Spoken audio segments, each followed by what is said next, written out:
আসলে বুঝতে পারিনি। আমার সন্তান যখন মেবি বুঝতে পেরেছিলাম আমি 2 বছর বয়সে, যখন ও কথা বলতো না।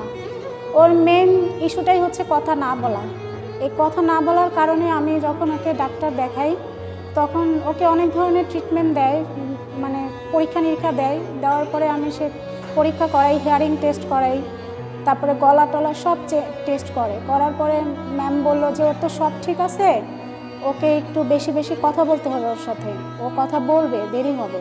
তখনও আমি বুঝতে পারি নাই যে আমার ছেলে আজকে এই পর্যায়ে এসে দাঁড়াবে।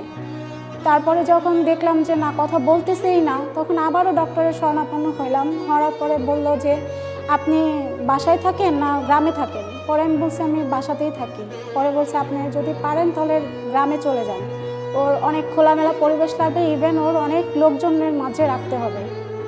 তারপরে আমি গ্রামে চলে গেলাম। গ্রামে যাওয়ার পর প্রায় 2 বছর আমি গ্রামে থাকি।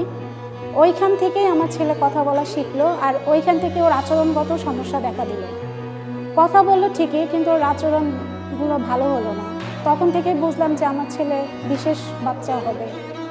আসলে পরিবেশের যে প্রতিবেশী যারা আছে সবাই আমার বাচ্চাকে ভালো চায় না, ভালো বাসেও না। দেখা যায় কিছু কিছু হঠাৎ হাতের 5 জনের ভিতরে একজন আমার ছেলেকে ভালোবাসে, একটু আদর করে, ও যে মর্জিগুলো করে কেউ সাপোর্ট করে, আবার কেউ করে না। যেমন আমার পাশের প্রতিবেশী যে আছে, ওনার মেয়ে আমার ছেলেকে খুব ভয় পায়।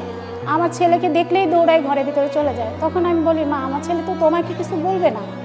আমার ছেলে এমন যে বাহিরের কারোই কিছু বলে না। আমার ছেলেকে দেখলেও বোঝা যায় না যে ও অসুস্থ নাকি। ওর আচরণ যখন আপনি দেখবেন তখন একটু বুঝতে পারবেন যে হ্যাঁ ও অসুস্থ। আমার ছেলে তারপরেও আমার ছেলেকে দেখে অনেকে করে, অনেকে কটু কথা বলে, এমন আছে অনেকে পাগল বলেও ডাকে।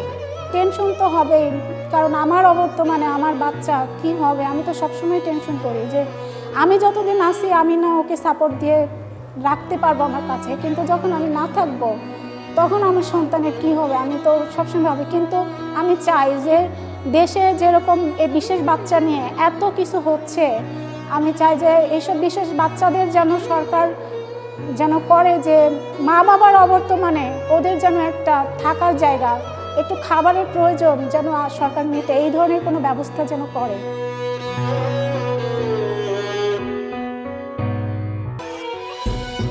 Rare Disease supported by Jas Pharma, proud partners.